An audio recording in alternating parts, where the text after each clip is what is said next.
Hello সবাইকে, good morning. শিউলি লাইফস্টাইলে তোমাদের অনেক অনেক স্বাগত, ভালোবাসা জানিয়ে আজকের ভিডিওটা শুরু করছি।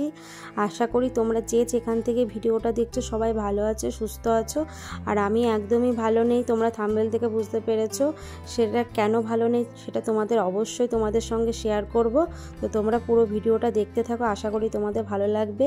আর এইদিকে দেখো ব্যালকনিতে জামা কাপড় কটা ভেজা ছিল, রাতে আমি ধুয়ে দিয়েছিলাম, তো কিছুটা ভিজা আর শুকনো ছিল, তো আমি মেলে দিলাম, দিয়ে ছাদে চলে আসলাম বাকি জামা কাপড়গুলো কাচাকাচি করে মেলতে। তো এইদিকে ক্লিপটাও লাগিয়ে দিচ্ছি। আর যা গরম পড়েছে মনে হচ্ছে না বেশিক্ষণ রাখতে লাগবে। আর ব্যালকনিতে যেহেতু জায়গা নেই দড়িতে, তাই আবার ছাদে মেলতে চলে আসলাম। তো এইদিকে মেয়ে এইদিকে কিন্তু এক্সাম দিতে চলে গেছে, হাজব্যান্ড দিয়ে এসছে, কারণ আমি দিতে পারিনি। কেন দিতে পারি না, আমার কদিন ধরে পায়ের মধ্যে প্রচণ্ড যন্ত্রণার ব্যথা, আমি খুঁড়িয়ে খুঁড়িয়ে হাঁটছিলাম, তো পাটা আমার প্রচণ্ড ফুলেছে আর একটু বাড়াবাড়ি হয়েছে দুদিন ধরে। কালকে রাতে পায়ের মধ্যে যন্ত্রণা করছিল, আমি একটু ঘুমাতে পারিনি, জানি না আমার পায়ে কি হয়েছে, পায়ের পাতাটা প্রচণ্ড ফুলেছে। আর আমি না একদম খুঁড়িয়ে খুঁড়িয়ে হাঁটছি, কারণ সারাদিন যা দৌড়ঝাঁপ করি, সিঁড়িতে আপ ডাউন করি, তারপরে মেয়ের স্কুল পড়া সব তো আছে। তারপরে এইদিকে আমার বরমশাই ছাতু করে দিল, সেই ছাতুটা আমি এখন খাচ্ছি। তো ও খেয়েছে আর আমিও খাচ্ছি, আমাকে করে দিল। তো এইদিকে দেখো আমার রাত্রিবেলা ঘুম নেই, চোখ মুখটা আমার কেমন বসে গেছে। তো এইদিকে তোমাদের দাদা ভাইও বেরিয়েছে, মানে আমার বরমশাই বেরিয়েছে মেয়েকে আনতে, আর ওইদিকে ডাক্তারের খোঁজ করতে, হাড়ের ডাক্তার কোথায় বসে। তো এইদিকে আমোদি মাছটা নিয়ে এসে আমি কাটবো। আর এইদিকে মাছের মাথা ছিল, সেটাও বার করে রেখেছি, চালটাও ভিজিয়ে রেখেছি, তাও আমোদি মাছটা এখন কেটে গুছিয়ে রাখবো। এইদিকে দেখো কাটা হয়ে গেছে, কিন্তু আমার আর এখন রান্না করা হবে না। এদিকে বড়মশাই দেখো সবজি নিয়ে চলে এসেছে, কারণ মেয়েকেও স্কুল থেকে নিয়ে এসছে, এসেই বলছে আমি ডক্টর দেখে নাম লিখিয়ে এসেছি, তাড়াতাড়ি করে যেতে হবে, তো নাম লেখানোর তার আগেই বেরাতে হবে, তো তাড়াতাড়ি করে গুছিয়ে নাও।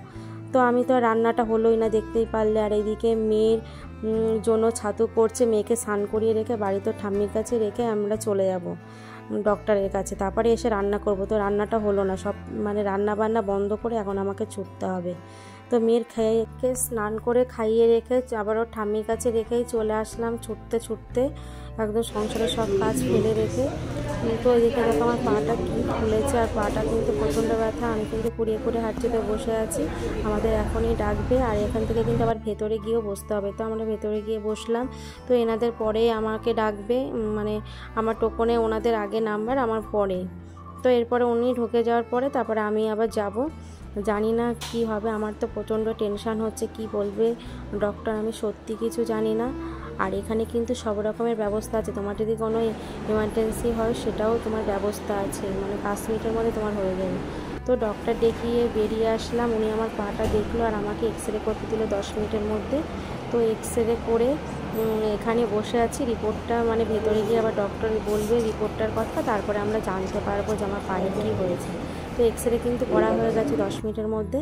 তো এখনই কিন্তু ভেতরে যাব, ভেতরে গিয়ে ওয়েট করছি আমরা, কারণ একজন পেশেন্ট গেছে, তারপরে আমি আবার যাব। আর রিপোর্টটা তো ওনার হাতে উনি পেয়ে গেছে, আর আমাদের রিপোর্টটা কিন্তু আজকে দেবে না, বলেছে 2 দিন পরে দেবে। তো এই দেখো এইদিকে এসে আমরা বসে থাকার পর আমার কি হয়েছে, আমার পায়ের পায়ের পাতা, ডক্টর বললো আমার পায়ের পাতার হাড়টা বেড়ে গেছে, হাড় বেড়ে গিয়ে হাড়টা উঁচু হয়ে গেছে, এত পরিমাণে আমি হাঁটাচলা করি, কোনোভাবে হয়তো আমি হোঁচট খেয়েছি, আমি নিজেও বুঝতে পারিনি। তো এখানে তারপরে একটু বসলাম। আর কি বলো তো, আমাকে অনেকগুলো টেস্ট করতে দিয়েছে, ব্লাড টেস্ট করতে দিয়েছে 2-3টে, আর আমাকে তো হট করে এক্সরে করলোই, করে রিপোর্টটা দেখলো। তো আমার এখন রেস্ট নিতে বলেছে, রেস্ট নিয়ে দেখো এদিকে আমরা বাড়ি চলে যাচ্ছি, বাড়ি গিয়ে রান্নাটা করব, জানি না মেয়ে কী করছে। আর বাড়ি এসেই দেখো জামা কাপড় ছেড়ে টেড়ে রান্না বসিয়ে দিয়েছি, বড়মশা সবজিগুলো কেটে দিচ্ছে, আমি কিন্তু তাও খুঁড়িয়ে খুঁড়িয়ে করছি, কিছু করার নেই। তো এইদিকে চালটাও আমি ভিজিয়ে দিচ্ছি, এবার সিম্পলভাবে কিছু করব। আর তোমাদের যেটা বলছিলাম, আমাকে বলেছে একদম বেড রেস্ট নিতে, আমি বলেছি ডক্টর আমার এইটা আমি একদম পারবো না, কারণ শ্বশুরবাড়িতে এটা কখনোই হয় না, বেড রেস্ট নিলে তখন আমার সংসারটাকে কে দেখবে, আমাকে করতে হবে, এতদিন যা করেছে। আর আমার না এত হাঁটাহাঁটি করেছি সিঁড়িতে, সারাদিন এত আপ ডাউন করেছি, আমার এটা বাড়াবাড়ি হয়ে গেছে অনেকটা, যেহেতু আমি এত হাঁটছি, আমার ওখানে বেশি প্রেশারটা পড়ছে, এতদিন বুঝতে পারিনি, অনেকটা বাড়াবাড়ি হয়ে গেছে, বুঝতেই পারিনি। তো আমাকে ওষুধ দিয়েছে আর বলেছে যে তাড়াতাড়ি করে টেস্টটা করিয়ে নিয়ে ব্লাড টেস্টটা করিয়ে নিয়েই আমাকে যেতে রিপোর্টটা নিয়ে, কারণ জানি না আবার ব্লাড টেস্ট করে কি রিপোর্ট ধরা পড়বে, কি হবে না হবে। আমার তো প্রচণ্ড টেনশন লাগছে।